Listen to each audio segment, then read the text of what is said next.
So just before you watch this video, don't forget to check out my matchday experience. The link will be down below in the description. Go and check it out. Newcastle won by 2 goals to 1. There was absolute scenes, and it's a vlog not to be missed. And also don't forget to subscribe if you're new. Anyway, enjoy and come back to the review.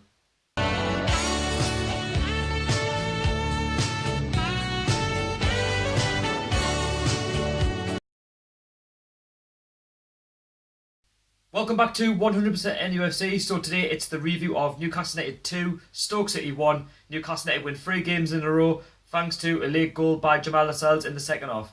So Rafa Benitez made 3 changes, and the 3 changes that he made were Chancellor Mbemba, Christian Atsu and DeAndre Yedlin. They came straight back into the team, and the team looked a bit like this. So we all know Rafa Benitez was going to make a few changes. Rafa doesn't like to keep the same team regardless if it's won, lost or drawn. And I was quite confident going into this game, but at the same time I was a little bit on the serious side that Stoke City are a good team, and despite we're winning 1-0 away to Swansea, that it was always going to be tough. Stoke City have got a good team. They just drove with Manchester United at home, 2-2 their last time out. And that was kind of the story of the game, really. The first half, Newcastle were trying to find their feet into the game. Stoke were the better team. They were passing the ball around really, really well. Not really creating many opportunities, but they were passing the ball around, and they were trying to make things happen with the quality that they got on the pitch with Shaqiri. They've got Joe Allen, and Newcastle were kind of riding the storm a little bit.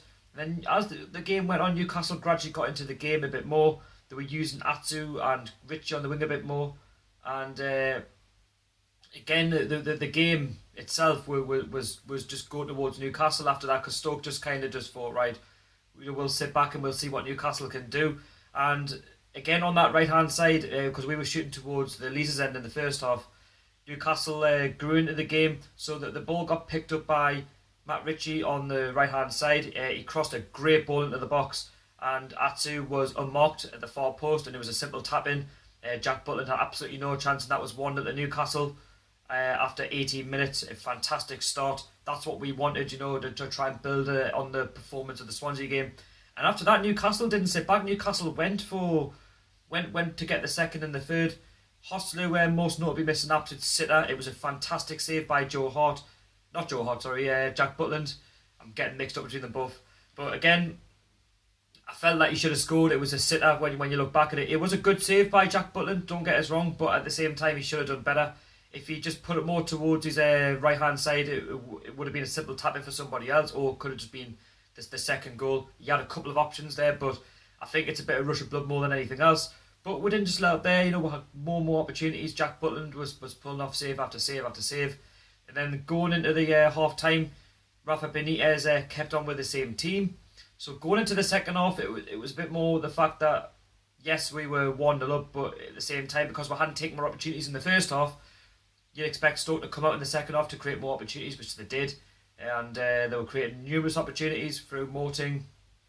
And after 56 minutes, Stoke City got their equaliser through Jurgen and Shaqiri. He picked up the ball, and he was trying to beat the defence. He just thought he'd go around the defence, and basically struck a hard shot which went to the left side of Rob Elliott. Smack bang. It must have been a good 30 odd yards out. Great finish. And it's 1-1 to Stoke City, and they fully deserve it, because Newcastle just sat back then. But before Jurgen Shaqiri scored, I should have said in the 46th minute, again, Hostler he missed an absolute sitter. Again, Newcastle should have wrapped the game up. But then obviously Jurgen Shaqiri scored after 57 minutes. And that was kind of the story of the game, really. Newcastle missed numerous opportunities, and you know what we're about. When we miss loads of opportunities, it's going to backfire on, which, fair enough to Stoke City. You fully deserved your equaliser. But no, we didn't sit back again. We went for it. You expect Newcastle just to lose confidence and drop into the shell. We didn't do that. And again, we were pushing again from the midfield through Moreno. He was making things happen. Richie and Atsu on their wings, they were creating opportunities. And Jamaal Lascelles, he had an opportunity to score from a corner, which he missed, but he didn't sharp make up for it. So another corner came in. We were shooting towards Gallagher in the second half. Brilliant ball got put in again into the box. Again, it was a bullet header in the middle of the net. That's 2-1 Newcastle. Very, very similar to Swansea if you've seen that one back. And Jack Butland had absolutely no chance. Nobody was saving that, and nobody was marking Jamaal Lascelles once again, and he's got a free header. And Newcastle, that 2-1 up. But then after that, once we went 2-1 up, Rafa made a few changes. He brought Dwight Gale on and John Joe Shelby to try and show things up a little bit. John Shelby didn't really have enough time to make much of an impact. He only had about 15-20 minutes, if that. Dwight Gale had about 10. And you can kind of say that we've got a kind of a settled team, because we're not really relying on Shelby and Gale as much as we used to. And kind of John Shelby needs to try and work his way back into the team instead of just like walking into the team, because he has got a few anger management issues, and we all know that Rafa Benitez is trying to tinker around with the team a little bit. And anyway, after that, Stoke City, it did get really, really nervous, because when we went 2-1 up, we were having more and more opportunities, but then we kind of just sat back a little bit and offering Stoke on.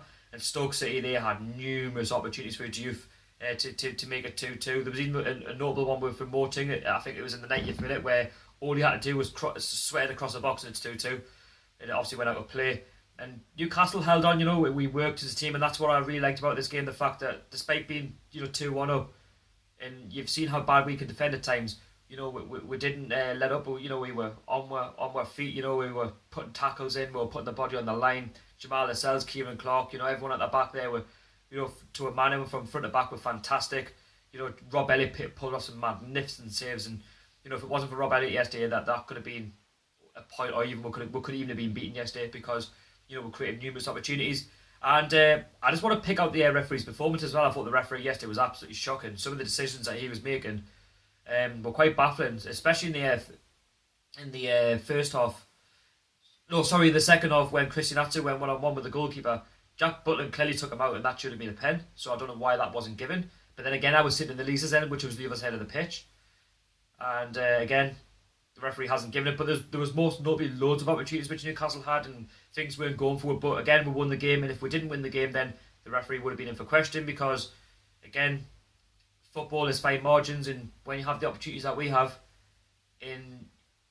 we don't have many on goal with a team that we've got, no disrespect, but when we get opportunities, we've got to take them, and we don't get many. And if you're not getting decisions going for you, then it's obviously going to be a long afternoon, a long evening, depending on when you play.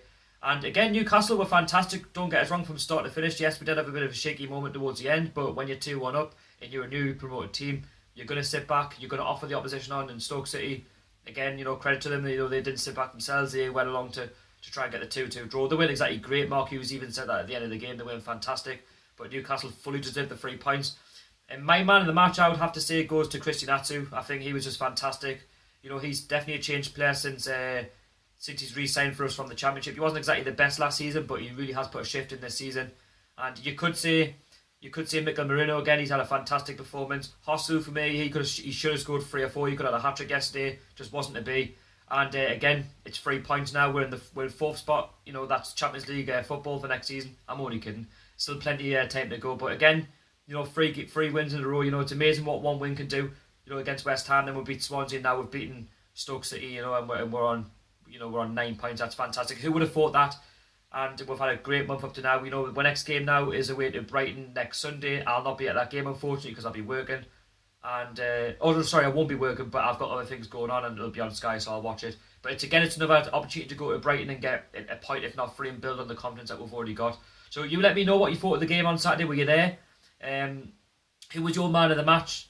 And you let me know about the game, and do you agree with everything I've said? Also, don't forget to subscribe to this channel. Also, the matchday experience is also up. I was at the game yesterday, so if you want to see the matchday experience, it was absolute scenes. Links will be down below in the description, as well as the social media, me Twitter and Instagram.